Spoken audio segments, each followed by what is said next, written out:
1 سال بعد وفات پا گئے، ان کو موقع نہیں ملا کہ اپنی ویژن کے مطابق پاکستان کو منزل تک پہنچاتے، اس لیے کہ 1 سال میں تو دفتر میں بیٹھنے کے لیے کرسیاں نہیں تھی، دینے کے لیے تنخواہ نہیں، لکھنے کے لیے کاغذ نہیں، اور وہ چلے گئے۔ اور اس کے بعد انگریز کے شاگردوں نے، استعمار کے ایجنٹوں نے، کرپٹ مافیا نے عوام کو غلام بنایا، تمام اداروں کو یرغمال بنایا، اور اب ان کے بدکرداری کی وجہ سے پاکستان مشرق پاکستان بنگلہ دیش بن گیا، اور ان کے کارناموں کی وجہ سے ہر بچہ ورلڈ بینک کا مقروض بن گیا، اور انہوں نے اداروں کو لوٹا، انہوں نے قوموں کو لوٹا۔ آج پاکستان ہے کہ جس کا ہر بچہ 90,000 روپے ورلڈ بینک کا مقروض ہے۔ آج پاکستان ہے جس میں 1500 بلین ہر سال کرپشن ہے۔ آج پاکستان ہے جس کے 200 بلین ڈالر حکمرانوں نے اٹھا کر باہر کے بینکوں میں چھپا کے رکھے ہیں۔ پاکستان غریب ہے اور ہمارے حکمران خوشحال ہے۔ بس میرے دوستو، اس لیے میں نے یہ 5-6 مہینے سوچا اور عزم کیا کہ ایک نئے جذبے کے ساتھ میں نے تحریک پاکستان شروع کرنا ہے۔ تحریک پاکستان کیا ہے؟ اسلامی پاکستان، اسلامی پاکستان، خوشحال پاکستان۔ خوشحال پاکستان کیا ہے؟ میں بیان کرنا چاہوں، میں چاہتا ہوں، اگر میں غلط ہوں تو میری اصلاح کیجئے، لیکن میں چاہتا ہوں کہ جس کتاب میں اور جس طرح اسکول میں صدر اور وزیر اعظم کا بیٹا پڑھتا ہے، اسی طرح اسکول اور کتاب میں ہر اور مزدور کا بیٹا بھی پڑھے۔ پھر پتہ چلے گا کہ کون باصلاحیت ہے، کون ہیرو ہے اور کون زیرو ہے۔ میرے دوستو، میرے بھائیو، کبھی آپ نے بینکوں سے قرضہ لینے کی کوشش کی ہے؟ آپ بینک میں جائیں، اگر آپ پہلے سے ارب پتی ہے تو آپ کو قرضہ ملے گا، لیکن آپ اگر ایک جھونپڑی بنانے کے لیے قرضہ مانگے آپ کو قرضہ نہیں ملے گا۔ اس لیے کہ سودی نظام بنیادی طور پر یہودوں کا ایجاد کردہ نظام ہے، اور اس میں سرمایہ دار خوش ہوتا ہے، اس میں غریبوں کے لیے کچھ نہیں ہے۔ لہذا اس طبقاتی نظام تعلیم کو بھی تبدیل کرنا ہے، اس طبقاتی نظام معیشت کو بھی تبدیل کرنا ہے۔ اور سیاست کیا ہے؟ استغفر اللہ، سیاست تجارت ہے۔ سیاست میں لوگ انویسٹمنٹ کرتے ہیں، اسمبلیوں میں پہنچ جاتے ہیں اور پھر ارباں کما لیتے ہیں۔ میرے دوستو، اس لیے اس سیاست میں آپ کا کوئی حصہ نہیں، اس اسمبلیوں میں آپ سے کوئی بھی نہیں جا سکتا۔ اس لیے میں نے تمام بڑی جماعتوں کے ساتھ مشورہ کیا ہے کہ آؤ مل کر سیاست کے اس انداز کو تبدیل کرتے ہیں، ایک ایسے الیکشن ریفارمز جس میں عام آدمی بھی الیکشن میں حصہ لے کر اسمبلیوں میں جا سکے۔ آپ یقین کریں، ایک آدمی وزیر زراعت تھا، میں نے ان سے پوچھا کہ کیا آپ نے ایم ایس سی ایگریکلچر کی ہے؟ انہوں نے مجھے کہا کہ سراج، میں نے تو کبھی اپنے باغیچے میں ایک ٹماٹر کا پودا بھی نہیں لگایا ہے۔ تو جس نے آلو اور ٹماٹر کبھی نہیں دیکھا ہے، مغل شہزادہ، وہی لوگ ایگریکلچر کے ماہر۔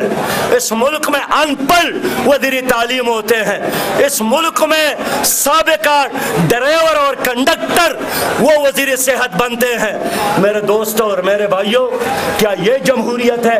کیا اس کے لیے قائد اعظم محمد علی جناح نے پاکستان بنایا تھا؟ میں نے اس لیے عزم کیا ہے کہ ایک نئے جذبے اور اخلاص کے ساتھ تحریک پاکستان کو شروع کرنا چاہتا ہوں۔ تحریک پاکستان کا مقصد عدل اور انصاف کی حکمرانی ہے۔ آپ کے صدر آئے تھے میرے دفتر، جناب محمد اشتیاق صاحب سیکرٹری بھی تھے، سارے لوگ تھے، اور میں نے ان سے ریکویسٹ کی کہ بابا قانون کی حکمرانی کے لیے آپ میرے ساتھ اس تحریک پاکستان میں شمولیت اختیار کریں، اور میں نے درخواست کی کہ میرا کوئی اپنا دفتر نہیں ہے، ہر مسجد میرا دفتر ہوگا تحریک پاکستان کا، اور ہر بار روم میرا دفتر ہوگا تحریک پاکستان کا۔ تو کیا آپ اس تحریک میں میرا ساتھ دیں گے کہ نہیں دیں گے؟ میرے دوستو، دیکھیے اگر آپ کا وزیر اعلیٰ اس وزیر اعلیٰ کے دفتر کو چھوڑ کر بادشاہی مسجد میں بیٹھنا شروع کر لے، کمشنر ادھر بیٹھے، ڈی سی ادھر بیٹھے، تو کیا آپ کی قسمت بدل جائے گی کہ نہیں بدل جائے گی؟ قسمت بدل جائے گی۔ ہمیں نئے عمارات بنانے کی ضرورت نہیں ہے، بنگلے بنانے کی ضرورت نہیں ہے، ہمیں پیسہ بچا کر غریبوں کے بچوں کی تعلیم پر خرچ کرنے کی ضرورت ہے، ہمیں صحت پر خرچ کرنے کی ضرورت ہے۔ یہی حال آیا کہ اب باہر کی دنیا میں جائیں گے آپ کے گرین پاسپورٹ کو کوئی ہاتھ نہیں لگاتا، آپ کے قمیص اور شلوار بدنام ہوا ہے، آپ کے جوتوں اور بوٹ کی تلاشی، اور آپ کو اب ہر ایئرپورٹ میں اپنا منہ کھول کر اس میں قطرے بھی لینے پڑیں گے۔ کتنی بے عزتی ہے پاکستان کے۔ ہمیں تو دیانت، ہمیں تو امانت، ہمیں تو روشنی، ہمیں تو اخلاق برآمد کرنا چاہیے تھا، لیکن اب لوگ سمجھتے ہیں کہ نہیں، پاکستان برآمد کرتا ہے ہیروئن کو، پولیو کو، کرپشن کو۔ یہ کس نے پاکستان کا یہ چہرہ تباہ اور برباد کیا؟ ہمارے 65 سال کے حکمرانوں نے ان کو تباہ اور برباد کر دیا۔ اس لیے میرے دوستو، میں نفرت کی بات نہیں کرتا ہوں، میں نفرت سے زیادہ محبت کو زیادہ طاقتور سمجھتا ہوں۔ میں تعصب کی بات نہیں کرتا ہوں، رنگ اور نسل سے آپ لوگوں کو بالاتر دیکھنا چاہتا ہوں۔ ابھی یہ جو دھرنے شروع ہو گئے، کیوں؟ 14 اگست کو یہاں لاہور سے اعلان کیا گیا، میں 13 اگست کو یہاں پہنچا اور میں نے جناب عمران خان صاحب سے رابطہ کیا، مسلم لیگ کی قیادت سے بھی رابطہ کیا، طاہر القادری صاحب سے رابطہ کیا، اور میں نے سب کی منت کی کہ 14 اگست آزادی کا دن ہے، اس دن کو لاہور کے چوک اور چوراہے اس کو خون سے خون رنگ کرنے کی ہمیں زیب نہیں دیتا۔ میں نے حکومت کو بھی مجبور کیا کہ جانے دے، یہ تو آئین کے آرٹیکل 15، 16 اور 17 کی روح ہے، کوئی آدمی جماعت بنا سکتا ہے، کوئی آدمی جہاں چاہے وہاں جا سکتا ہے، ہر آدمی کو اجتماع کا حق حاصل ہے اگر وہ غیر مسلح ہے۔ اس لیے میں نے حکومت کو مجبور کیا کہ یہ وہاں پر جائیں، اور جب یہ وہاں پر گئے تو آپ نے دیکھا کہ لوگوں نے قبریں کودنی شروع کیے، لوگوں نے کفن اوڑھنے شروع کیے، لوگوں نے مارو اور مرو کے نعرے لگانے شروع کیے۔ پھر ہم وہاں پہنچے، ہم نے سیاسی جھرگا بنایا، ہم نے سب کی منتی کی اور مذاکرات پر سب کو میں نے آمادہ کیا۔ میرے پیارے بھائیوں، 37 بار میں نے وزیر اعظم کی ٹیم اور عمران خان کی ٹیم کو اور ڈاکٹر طاہر القادری کی ٹیم کو بٹھایا، اور میں نے کہا مذاکرات کے ذریعے مسائل حل کرے، مذاکرات کے ذریعے مسائل حل کرے۔ لیکن میں دیکھ رہا تھا کہ لوگ تیار بیٹھے ہیں، میں دیکھ رہا تھا کہ کچھ لوگ لاشوں کے انتظار میں ہیں، میں دیکھ رہا تھا کہ کچھ لوگ مجاور بننا چاہتے ہیں، میں دیکھ رہا تھا کہ پاکستان کا آئین ختم ہونے والا ہے، اور پھر اس آئین پر لوگوں کو اکٹھا کرنا یہ ناممکن رہے گا، پھر قومیتوں کو اکٹھا کرنا، پھر صوبوں کو اکٹھا کرنا یہ ناممکن رہے گا۔ اور بخدا میں دیکھ رہا تھا کہ پاکستان میں بھی شام اور عراق کی طرح صورتحال بننے والی ہے۔ اس لیے میں نے ہر دروازہ کھٹکھٹایا، میں نے ہر دفتر کھٹکھٹایا، حکومت کے ایوانوں پہ بھی گیا اور دھرنے والوں کے کنٹینرز پہ بھی گیا، 37 بار میں نے بٹھایا۔ مجھ سے حکومت نے مطالبہ کیا کہ سراج ہمارا ساتھ دے، دوسرے ہمارے دوستوں نے مطالبہ کیا کہ ہمارا ساتھ دے، اور آپ خود اللہ تعالیٰ آپ لوگوں کو جج بنا لے، جو آپ لوگوں کی آرزو ہوتی ہے جج بننا، ثالث بننا، یہ بہت مشکل کام ہے۔ اس لیے کہ میرے ہاتھ میں ترازو تھا اور میں نے کوشش کی کہ لوگوں کو جوڑ دوں۔ لوگوں نے مجھے مشورہ دیا کہ یار لڑنے دے، ٹکرانے دے، بڑھنے دے، تماشا کرنے دے، لیکن میں نے ایز اے شہری، ایز اے ذمہ دار فرد کی حیثیت سے کوشش کی اور اب تک میں اس میں کامیاب ہوا ہوں کہ کوئی بڑا حادثہ نہیں ہوا ہے۔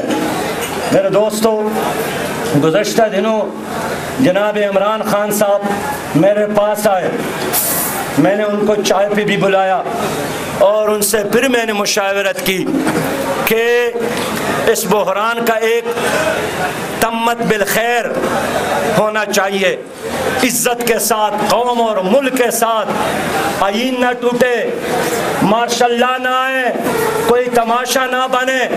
اور انہوں نے اسی مجلس میں میرے ساتھ پھر یہ تجویز شیئر کی کہ اگر سپریم کورٹ کے ذریعے ایک تحقیقاتی کمیٹی ہو، ٹریبونل ہو، کمیشن ہو تو یہ مسئلہ حل ہو سکتا ہے۔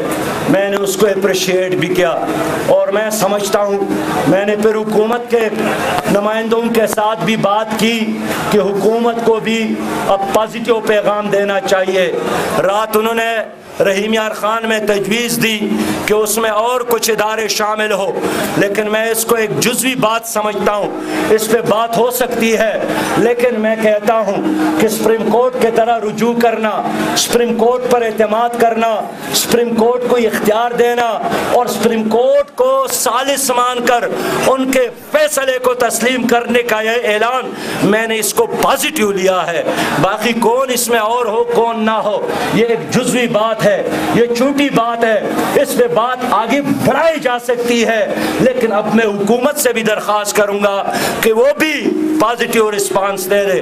میرے دوستوں اور میرے بھائیوں، میں نے دونوں سے کہا ہے کہ اگر آپ 6 مہینے بھی، 1 سال بھی آپس میں بات چیت نہ کرے، نقصان کس کا ہوگا؟ اس لیے اچھی بات یہ ہے کہ ابھی سے آپ مذاکرات کے میز پر دوبارہ آ جائے۔ میرے دوستوں اور میرے بھائیوں، اس لیے میں آپ کو یقین دلاتا ہوں کہ انشاءاللہ تعالی خون کا آخری قطرہ بھی پاکستان کے لیے اور زندگی کا آخری لمحہ پاکستان کے لیے، لیکن یہ قانون کی حکمرانی کا جنگ میں اکیلا نہیں کر سکتا ہوں، نہ میری جماعت یہ کام تنہا کر سکتی ہے۔ اس میں رنگ اور نسل سے بالا تر ہو کر، سیاسی مفادات سے بالا تر ہو کر میں آپ سب کو قانون اور حکمرانی کی اس جنگ میں، اس جدوجہد میں شمولیت کی طرف دعوت دے رہا ہوں۔ میں کیا چاہتا ہوں، مجھے اس دن بہت زیادہ خوشی ہوتی ہے کہ سینئر منسٹر ہو کے بھی، چلے امیری جماعت ہو کے بھی، میں کسی اسپتال جاؤں اور قطار میں کھڑے ہو جاؤں، مجھے میرا دل مطمئن ہوتا ہے کہ میں نے قانون کی پاسداری کی۔ میں دیکھتا ہوں کہ آپ کے چوک پہ جب سرخ بتی جلتی ہے تو جو وی آئی پی ہے وہ گزر جاتے ہیں اور پولیس، ٹریفک پولیس وہ غریب رکشے والے پر جپٹتا ہے، آپ پر جپٹتا ہے۔ میں کہنا چاہتا ہوں کہ ایک ایسا نظام جس میں وی آئی پی سسٹم نہیں ہوگا۔ وی آئی پی کون ہوگا؟ تعلیمی اداروں میں طالب علم وی آئی پی ہو، اسپتالوں میں مریض وی آئی پی ہو، اور آپ کی عدالتوں میں جج وی آئی پی نہ ہو، آپ کی عدالتوں میں مظلوم وی آئی پی ہو، محروم وی آئی پی ہو۔ میں وہ نظام یہاں لانا چاہتا ہوں جس میں سب برابر ہوں۔ اس لیے میرے پیارے دوستو، میں نے 21، 22 اور 23 نومبر کو کراچی سے لے کر چترال تک اہل پاکستان کو مینار پاکستان پر بلایا ہے۔ مینار پاکستان کو 23 مارچ 1940 کو یہاں قرارداد پاکستان شہر بنگال نے پیش کیا تھا اور کاروان چل پڑا تھا اور پاکستان بن گیا۔ اب اس پاکستان کو اسلامی پاکستان اور خوشحال پاکستان کے لیے میں چاہتا ہوں کہ آپ ان کالے کوٹوں کے ساتھ، اس میں بڑا رعب ہے، یہ جو آپ لوگوں نے امریت کے خلاف جدوجہد کی، آپ لوگوں نے پرویز مشرف کے خلاف جدوجہد کی، اور میں سمجھتا ہوں کہ آپ لوگوں نے افتخار کا ساتھ نہیں دیا تھا، آپ نے اصولوں کا ساتھ دیا تھا، میرٹ کا ساتھ دیا تھا۔